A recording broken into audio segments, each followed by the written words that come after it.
30 minutes before my heart surgery, I overheard my daughter and her husband calmly discussing what would happen if I did not survive, and how quickly they could take control of everything I had built. They were not grieving, they were planning. In that moment, lying in a hospital bed with a wristband around my arm, I realized the greatest danger was not the operation. It was the people I trusted most. I had a choice: close my eyes and hope I was wrong, or walk away from the life I thought I knew. Before we dive into today's story, let us know where you're watching from. And as you watch, don't just sit back, be part of the experience. If a moment grabs your attention, whether it's powerful, unexpected, or deeply moving, drop a comment with the timestamp of that scene and share your thoughts. Your reactions bring the story to life, and we love seeing which moments resonate with you the most. And if you haven't already, hit subscribe and turn on notifications so you never miss a new story. Now, grab a coffee or tea, settle in, and let's begin. My name is Margaret Whitmore, and at 68 years old, I believed I had earned a peaceful ending to a long, hard-working life. For more than 2 decades, I built a chain of handcrafted furniture stores in Portland, Oregon, starting with one small workshop and growing it into something I was proud to put my name on. When I finally sold the business 3 years ago, I walked away with a little over $3 million in cash and property. It felt less like wealth and more like security. Security for my retirement, for my daughter, and for the 2 grandchildren who softened every hard edge in my world. After my husband Daniel passed away from cancer 12 years earlier, I poured my grief into work. I told myself that staying busy was strength. In truth, it was survival. My daughter Allison was 30 at the time, newly married to Brandon Cole, an ambitious man with polished shoes and big promises. I wanted to believe she had found stability, something I had feared she might never have after losing her father so young. Over the years, I convinced myself that Brandon's restless energy was just the mark of an entrepreneur. When I sold my company, I decided to simplify everything. I split my time between a quiet townhouse in Seattle and a small beach house in Cannon Beach, Oregon. I added Allison to one of my bank accounts so she could help manage household bills when I traveled. It felt practical. It felt modern. I told friends I trusted my daughter completely, and I meant it. When Brandon's real estate development stalled and he asked for a temporary loan of $200,000, I signed the check without hesitation. Family helps family. That was the rule I lived by. By the time my cardiologist recommended valve replacement surgery, I believed my life was organized, secure, and surrounded by people who cared about me. Harborview Medical Center in Seattle overlooked the gray stretch of Elliott Bay, and from my hospital window I could see ferries cutting slow lines across the water. The rhythm of the machines around my bed seemed steady, almost reassuring. Allison had taken the morning off work to sit beside me. Brandon paced occasionally, checking his phone but smiling when I looked up. I remember thinking how lucky I was. Not everyone my age had children who showed up for medical appointments. Not everyone had grandchildren who drew crayon pictures that said, "We love you, Grandma." I carried those drawings folded in my purse like protective charms. As nurses moved efficiently around me, adjusting monitors and confirming paperwork, I felt nervous but hopeful. The surgeon had assured me the procedure was routine for someone in otherwise good health. I imagined waking up lighter, breathing easier, finally planning a road trip down the Pacific Coast Highway once I recovered. I pictured Ethan and Lily running along the beach at Cannon Beach while I watched from a chair with a blanket over my knees. If there were warning signs before that day, I did not see them. I ignored the small financial questions that flickered across my mind. I dismissed the moments when Brandon seemed too interested in my property portfolio. I believed love made suspicion unnecessary. Lying there in that hospital bed, listening to the muted sounds of rolling carts and distant announcements, I felt grateful. I had no idea that within the hour, the foundation of everything I believed about my family would begin to crack. If you are still watching and already sensing that something is not quite right, comment number 1 below to let me know you are paying attention. Now, let's move into the moment that changed everything. 30 minutes before they were scheduled to wheel me into surgery, a nurse adjusted my blanket and told me the operating room was almost ready. The air in the preoperative area felt colder than it had earlier, or maybe it was my nerves finally surfacing. Allison had stepped out to take a phone call, and Brandon followed her into the hallway a moment later. I assumed they were discussing insurance paperwork or updating the grandchildren. The curtain around my bed was partially drawn, but the hallway beyond carried sound easily. At first, I did not pay attention. Hospitals are full of murmurs, fragments of sentences, and low conversations that blend into background noise. Then I heard my name. Brandon's voice was lower than usual, tight and deliberate. He asked if the medical power of attorney documents were ready in case something went wrong. Allison responded that the paperwork had already been signed and filed. She mentioned that if complications occurred, everything would move faster. There was a pause, and then Brandon said that if I did not survive the procedure, the transition would be simpler. My body went still. Allison asked about the updated will, the one being prepared by a lawyer in Tacoma. Brandon assured her it was nearly finalized and that once my condition was declared unstable, they could implement it. He spoke about step 2 if the surgery was successful. His tone was not worried, it was calculated. I stared at the ceiling tiles, trying to convince myself I had misunderstood. My heart monitor ticked steadily beside me, betraying none of the chaos rising in my chest. Then I heard something that erased all doubt. They discussed the house in Cannon Beach. Brandon said the property had already been leveraged to secure emergency funding and that I did not need to know because it was temporary.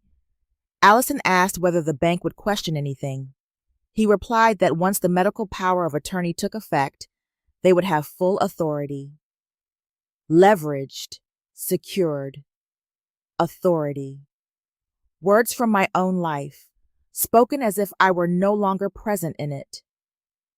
Allison's voice trembled slightly when she asked what would happen if I regained full strength after surgery. Brandon answered that they could pursue a temporary declaration of diminished capacity. He said doctors often supported those claims after major cardiac procedures. He sounded prepared. I felt heat rush to my face, followed by an icy clarity. This was not fear about losing me. This was strategy. For years, I had told myself that adding Allison to my bank account was practical, that loaning Brandon money was generous but wise, that family meant shared trust. Yet here they were, calmly outlining scenarios in which my survival complicated their plans. The nurse returned briefly to check my identification bracelet, and I closed my eyes, pretending to rest. When she left again, the hallway conversation resumed, softer but still audible. Allison asked if everything would truly be secure. Brandon assured her that once I was under anesthesia, events would unfold naturally. Naturally. The word echoed in my mind like a door slamming shut. I understood then that the surgery itself was no longer the central risk. The greater danger was walking blindly into a system they were prepared to control. If something happened on that table, they would speak for me. They would sign for me. They would manage my estate. I had spent my entire adult life building stability out of loss. I would not surrender it in a hallway conversation. As the minutes ticked closer to my scheduled procedure, I felt a strange calm settle over me. The fear did not disappear, but it sharpened into resolve. Whatever happened next, I would not enter that operating room as an unsuspecting victim. If that hallway conversation gave you chills, comment number 2 below, so I know you felt it too. Now, let's see what I decided to do next.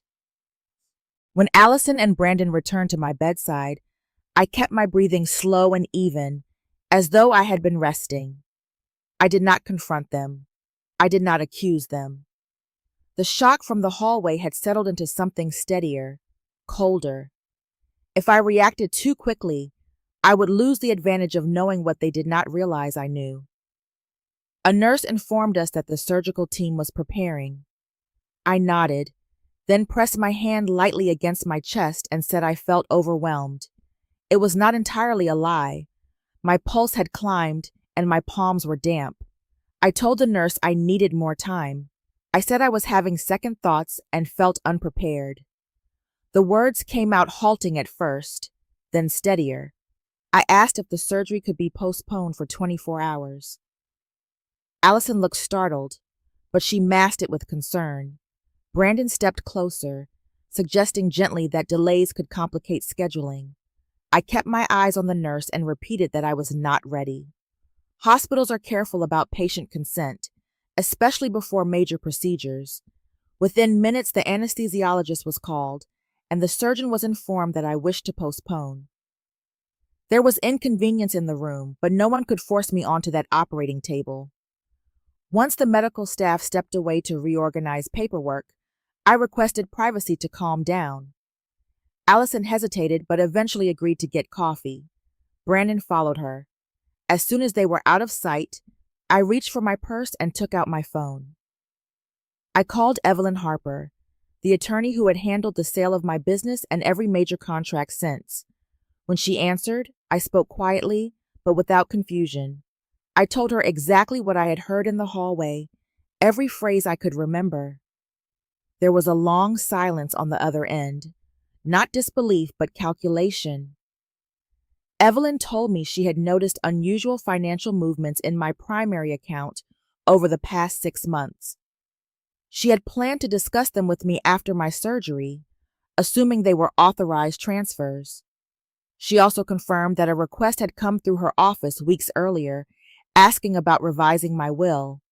The inquiry had been framed as preliminary, but she had not proceeded without my direct confirmation. My stomach tightened. The fragments were aligning. I asked Evelyn what I should do. She told me not to return home with them yet. She advised freezing certain accounts immediately and reviewing all documents involving medical or financial power of attorney.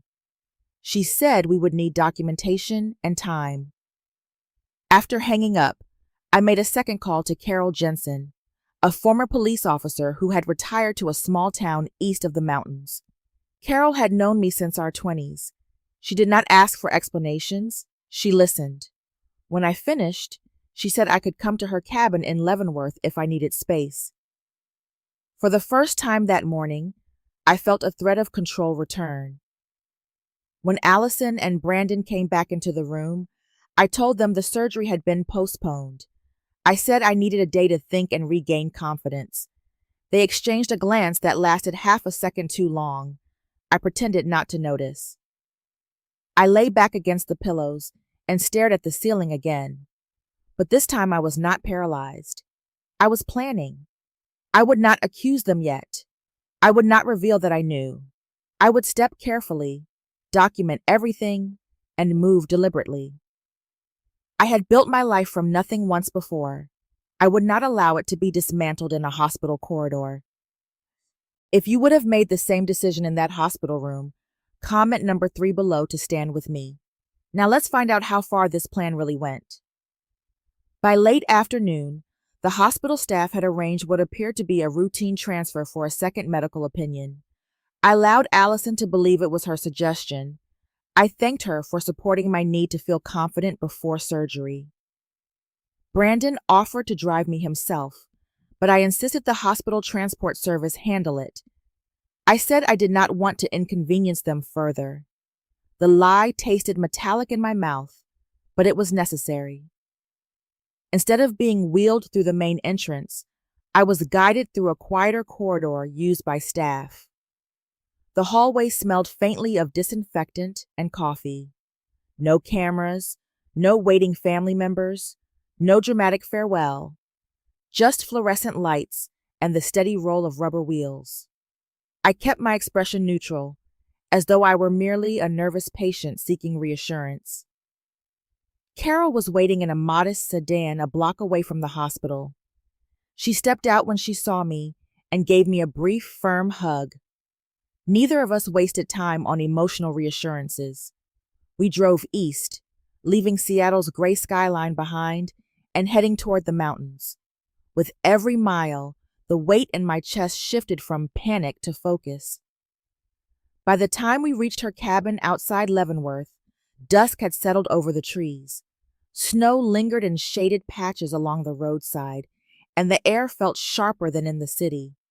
The cabin was small but solid, with a wood stove and a long porch facing the forest. It felt private, protected. The first thing Carol suggested was turning off my phone. We placed both our devices on the kitchen table. She handed me a magnifying glass and asked me to scroll through my settings before powering down. I did not expect to find anything, but I followed her instructions carefully. There it was, a location sharing application buried beneath innocuous updates. It had been installed months ago, disguised under a generic system label. My stomach dropped. Carol studied the screen and explained how easy it would have been for someone with brief access to my phone to install it. I remembered Brandon offering to help update my device last fall when it had been running slowly. I had thanked him for being so attentive. The realization was not dramatic. It was quiet and devastating. This was not a desperate, last-minute idea whispered in a hospital hallway. It was a layered plan, built over time, reinforced by access and trust. I powered the phone off completely. Carol placed it in a metal container to block signals. The silence in the cabin felt heavier afterward, as though we had severed an invisible thread. That evening, I called Evelyn from Carol's landline. I instructed her to freeze my primary accounts immediately and notify the bank that no further transactions were authorized without my direct, in-person verification. She agreed and said she would begin gathering detailed statements from the past year. After hanging up, I sat by the window and looked out at the dark trees. For years, I had mistaken accommodation for love. I had told myself that generosity strengthened family bonds. Now I understood that access, once granted carelessly, could become a weapon. I was no longer running in fear. I was repositioning. If they believed I was fragile, they would underestimate me. If they believed I was confused, they would reveal more. I would not return to the hospital until I knew exactly what had been done in my name. In that quiet mountain cabin, far from the sterile corridors of Seattle, I made a decision that felt both painful and liberating. I would never again confuse blind trust with loyalty. If discovering that hidden tracking shook you as much as it shook me, comment number 4 below and stay with me. Now the confrontation begins. 3 days after I left the hospital, I walked into Evelyn Harper's office in downtown Seattle with a steadiness I did not feel on the inside. The glass towers reflected a pale winter sky, and for a brief moment, I remembered how proud I had once felt signing contracts in buildings just like this. I had built my career on clarity and numbers. Now those same tools were about to dismantle the illusion of my own family. Evelyn had prepared the conference room carefully. A long oak table stretched beneath recessed lights, and on its surface lay neat stacks of printed bank statements, property records, and loan documents. Each page was flagged with colored tabs. There was no drama in the arrangement, only evidence. Allison and Brandon arrived 10 minutes later. They believed we were meeting to discuss my postponed surgery and the need to update estate planning documents. Allison hugged me briefly, searching my face for weakness. Brandon shook Evelyn's hand with practiced confidence. I noticed how his eyes scanned the room, calculating. When we all sat down, Evelyn began without ceremony. She slid a folder toward me first, then toward them. Inside were transaction histories from my primary account over the past year. Line after line showed transfers totaling $450,000 directed to a limited liability company registered under a variation of Brandon's middle name. I watched Brandon's posture shift almost imperceptibly. Evelyn continued, explaining that the funds had been moved in increments designed to avoid immediate detection. She then placed a property record in the center of the table. My house in Cannon Beach had been leveraged as collateral for a private loan. The documents bore what appeared to be my signature, dated shortly after a minor surgical procedure last year when I had been prescribed strong pain medication. The room felt smaller. I did not raise my voice. I did not accuse. I simply asked when they had planned to tell me that my property was being used to secure debt. Allison's eyes filled with tears, but she did not answer directly. Brandon insisted the transfers were temporary investments intended to generate higher returns for me. His tone was defensive, almost offended that we would question him. Evelyn calmly noted that no investment agreements existed in my files. She also pointed out that a draft revision of my will had been requested through a separate attorney in Tacoma without my authorization. The proposed changes would have shifted immediate control of my liquid assets to Allison and Brandon in the event of medical incapacity. I felt something inside me settle into place, the final piece. I informed them that I had already filed a request for a formal financial investigation. I said that all accounts had been frozen and that law enforcement would review the documentation. The words sounded distant, as if someone else were speaking through me, but they were deliberate. Brandon's composure fractured. He accused me of overreacting and claimed I was misinterpreting ordinary business practices. Allison began to cry openly, insisting they had only been trying to manage my affairs responsibly. For years, I would have rushed to comfort her. I would have softened my position to preserve harmony. Instead, I remained seated. I realized that protecting their feelings had cost me clarity. This time, I chose protection of a different kind. I chose myself. As they left the office, tension trailing behind them like smoke, I felt neither triumph nor relief, only a firm understanding that the life I had known was over, but so was my silence. The confrontation at Evelyn's office did not end when Allison and Brandon walked out. It lingered in the air, heavy and unfinished. That evening, Allison called and asked to meet me alone. Against Evelyn's cautious advice, I agreed. I chose a quiet cafe near the waterfront in Seattle, a public place with wide windows and afternoon light that revealed every expression. Allison arrived looking smaller than I remembered. The confidence she once carried had been replaced by a kind of strained exhaustion. She did not begin with apologies. Instead, she told me that Brandon's development projects had collapsed months earlier. Investors had pulled out, and he had borrowed from a private equity group with aggressive collection tactics. She said the pressure had become constant, threatening, humiliating. She admitted that the idea of revising my will and consolidating control over my accounts had come from him. She said he insisted it was temporary, just enough to stabilize cash flow and protect the family's reputation.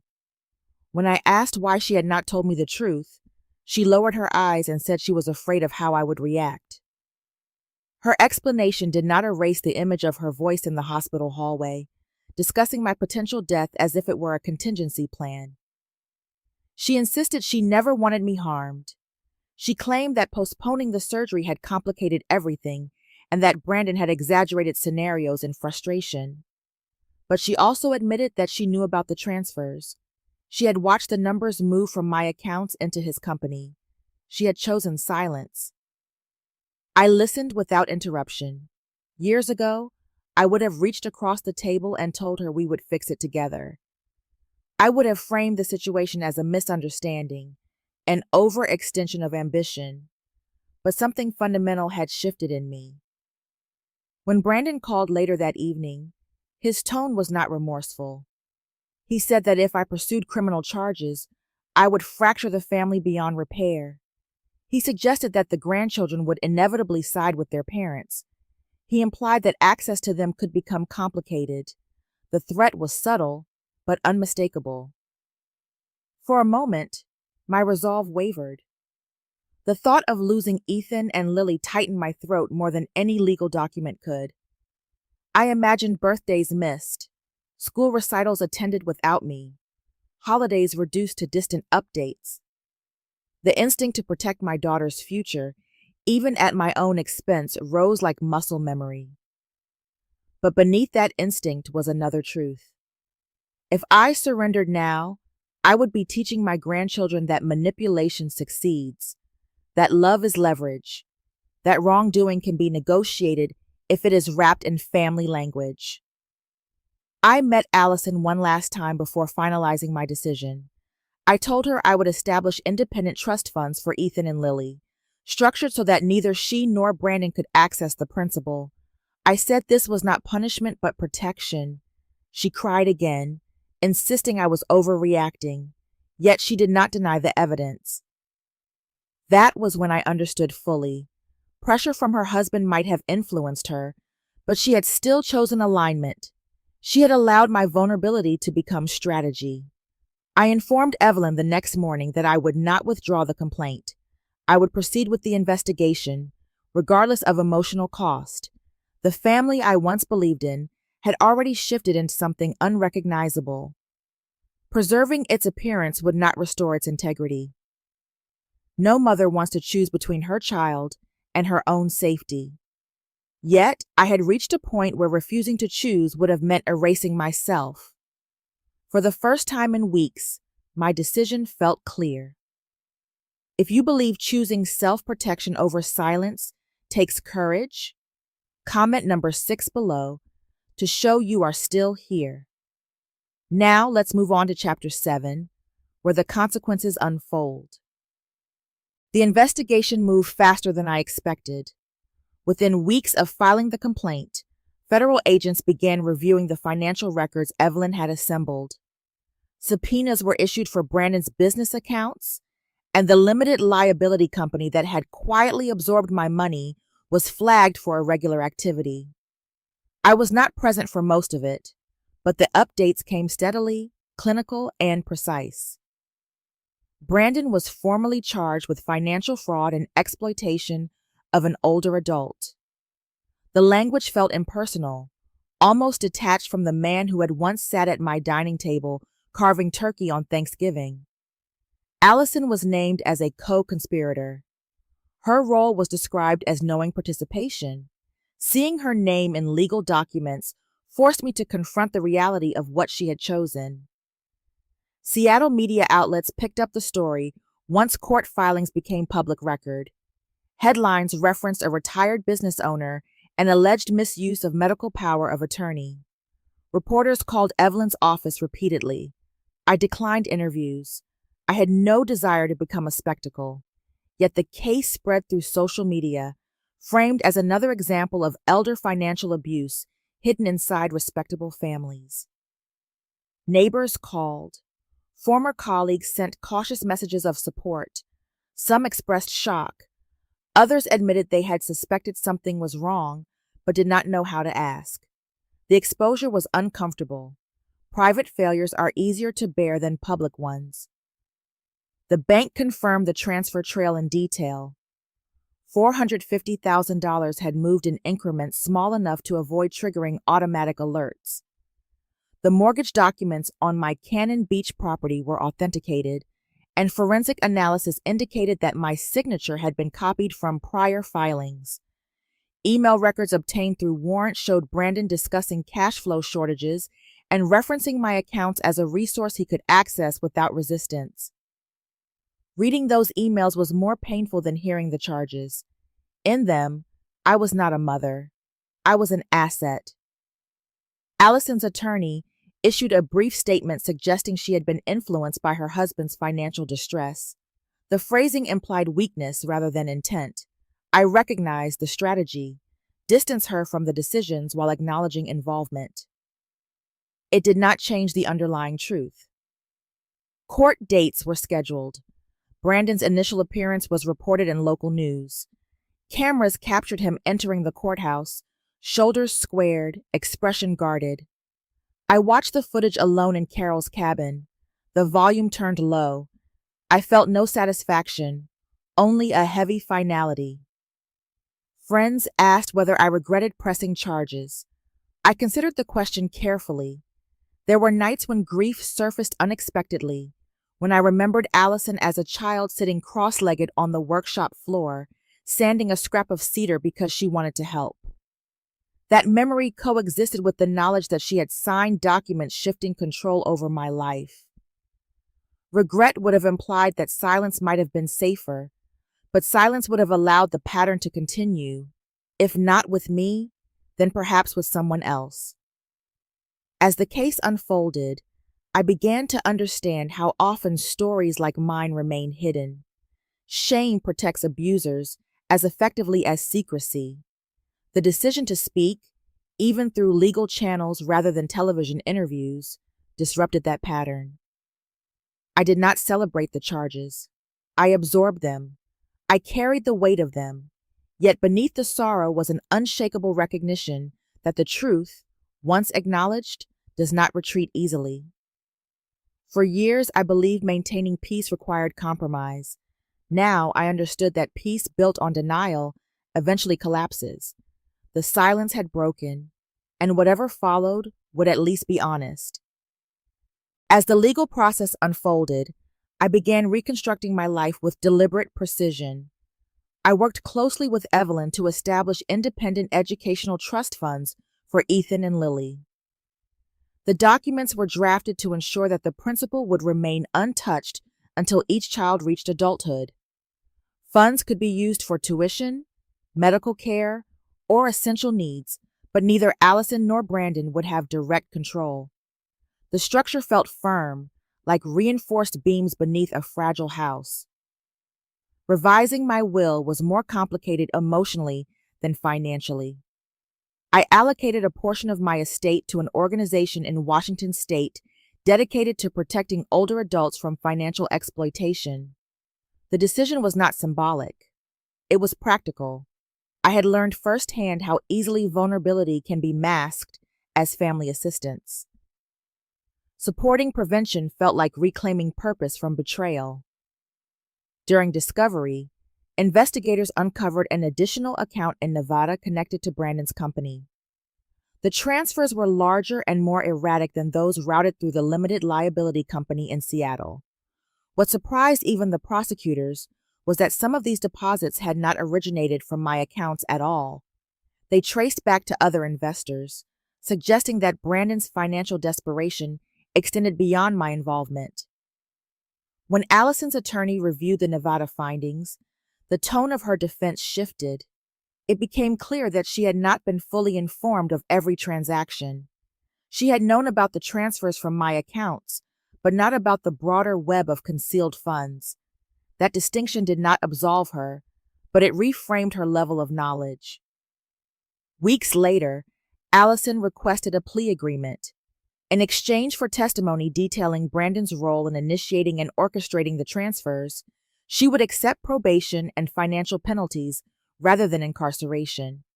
When Evelyn informed me of the proposal, I felt an unexpected wave of exhaustion rather than anger. I did not demand the maximum sentence for my daughter. I could not pretend that her mistakes erased the years she had once trusted me implicitly, but I also did not attempt to shield her from consequences. The agreement allowed her accountability without destroying any chance of eventual rehabilitation. Preparing for my postponed surgery became part of the reconstruction process. This time, I selected a hospital independent of any physician recommended by Brandon. I reviewed every consent form carefully and appointed Evelyn as temporary medical decision-maker. I kept copies of all documents in both physical and digital formats, secured beyond casual access. Strangely, my fear of the operation itself diminished. The unknown no longer felt as threatening as misplaced trust. I realized that much of my earlier anxiety had stemmed from uncertainty about who truly stood beside me. Now, surrounded by transparent support and verified information, the procedure seemed manageable. Carol visited often during this period, bringing groceries and quiet companionship. We spoke less about the case and more about ordinary things: the weather, books, small repairs needed around the cabin. Those conversations grounded me. They reminded me that not every relationship carries hidden calculation. I began to sleep more steadily. The panic that had once tightened my chest each evening eased into something steadier. I was not naive anymore, but I was not consumed by suspicion either. There is a difference between vigilance and fear. Rebuilding did not erase loss. It redefined control. As court dates approached and medical appointments were scheduled, I sensed that my life was no longer reacting to crisis. It was moving forward on terms I had consciously chosen. If you are ready to see how this story truly ends, comment number 8 below and stay with me until the final chapter. Now, let's step into the conclusion. The courtroom was quieter than I expected on the day sentencing was announced. There were no dramatic outbursts, no final confessions that might soften the edges of what had happened. Brandon stood rigid as the judge detailed the findings: deliberate financial fraud, exploitation of an older adult, falsification of documents, and unlawful use of medical authority. The sentence was 10 years in federal prison. His face remained controlled, but the certainty in his posture had vanished. Allison's hearing followed shortly after. Under the plea agreement, she received 3 years of probation, financial restitution requirements, and mandatory counseling. She did not look at me as the terms were read. I did not attempt to catch her eye. Accountability had taken a different form for each of them, but it had arrived. Most of the misappropriated funds were recovered through asset seizure and court orders. The house in Cannon Beach was released from the unauthorized lien. When Evelyn confirmed the paperwork was finalized, I felt a subtle release in my shoulders, as if a tension I had carried for months had quietly dissolved. 2 weeks later, I returned to a hospital, this time in Portland, to undergo the valve replacement surgery I had postponed. The morning felt entirely different from the one in Seattle. Evelyn was present as my designated medical decision-maker. Carol waited in the lounge with a thermos of coffee and a paperback novel. Every document had been reviewed in advance. Every consent form was clear. As I was wheeled toward the operating room, I felt something unexpected: trust. Not blind trust, but informed trust grounded in verification. The fear that had once accompanied the word anesthesia no longer carried the same weight. I understood the process. I understood my safeguards. I understood my own agency. The surgery was successful. Recovery was slow but steady. Physical therapy sessions became markers of progress rather than reminders of vulnerability. Each step I took down the rehabilitation hallway felt symbolic of something larger than healing tissue. When I was strong enough, I moved permanently to the Oregon coast. I rented a modest house within walking distance of the beach, smaller than my previous homes, but open to the sound of waves. Mornings began with coffee on the porch and long stretches of horizon. The ocean's rhythm replaced the noise of legal briefings and financial statements. I began writing in earnest, first as private reflection and later as structured chapters. What started as journal entries evolved into a memoir about resilience and responsibility. I did not sensationalize events. I documented them. I described the subtle ways manipulation can disguise itself as care. I described the moment in the hospital hallway that altered everything. Community organizations invited me to speak at seminars focused on protecting older adults from financial exploitation. Standing in front of audiences composed largely of people my age, I shared not only the details of the case, but the practical lessons. Review accounts regularly, appoint independent fiduciaries, question unusual urgency. Through court-approved arrangements, I see Ethan and Lily under supervised visitation. The meetings are measured, sometimes awkward, but genuine. They know there was conflict. They know adults make mistakes. I focus on consistency rather than explanation. I am no longer the woman who assumed love guaranteed safety. I am not hardened either. I am simply aware. 30 minutes before a scheduled surgery, I overheard a plan that would have erased me. I chose to walk away from that operating room. Because I ran, I survived. Because I survived, I rebuilt. 30 minutes before my scheduled heart surgery, I lay in a hospital bed believing I was surrounded by love. Within moments, that belief fractured. I heard plans that treated my life as a contingency and my death as an opportunity. I could have dismissed what I heard as stress-induced imagination. I could have convinced myself that families do not speak that way unless there is misunderstanding. I could have allowed anesthesia to erase the discomfort of doubt. Instead, I listened. There is a quiet instinct that surfaces when survival is at stake. It does not shout. It does not dramatize. It simply insists. Mine told me to pay attention. It told me that ignoring the words in that hallway would not restore innocence. It would only surrender control. Running did not mean fleeing in panic. It meant refusing to proceed under false assumptions. It meant postponing a surgery that could wait and confronting a reality that could not. It meant acknowledging that love without boundaries becomes vulnerability. For much of my life, I equated devotion with endurance. I believed a mother absorbs discomfort to preserve harmony. I believed generosity would eventually be reciprocated in loyalty. When my husband died, I clung to the idea that my daughter and her family represented continuity, a future secured by sacrifice.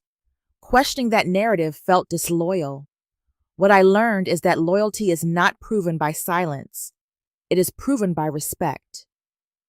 After the courtroom proceedings, after the recovery from surgery, after the long evenings by the Oregon coast where I replayed every decision, I reached a simple conclusion.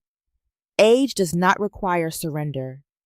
A woman in her 60s or 70s is not obligated to relinquish authority over her own life to maintain an illusion of unity. We are allowed to review documents. We are allowed to ask difficult questions. We are allowed to say no. I do not tell this story to encourage suspicion of every child or spouse. I tell it to affirm that vigilance and affection can coexist. Trust should be informed, not automatic. Assistance should be transparent, not strategic. If something feels misaligned, it deserves examination rather than dismissal. There were moments when walking away from that operating room felt like betrayal of my own family. In reality, it was protection of myself. Had I proceeded as planned, I might have woken into circumstances where decisions were made in my name without my consent. Or I might not have woken at all. Running gave me space. Space allowed investigation. Investigation revealed truth. Truth restored agency. I still love my grandchildren. I still remember the sound of my daughter's laughter when she was small. Those memories remain intact, but they no longer override evidence. They coexist with it.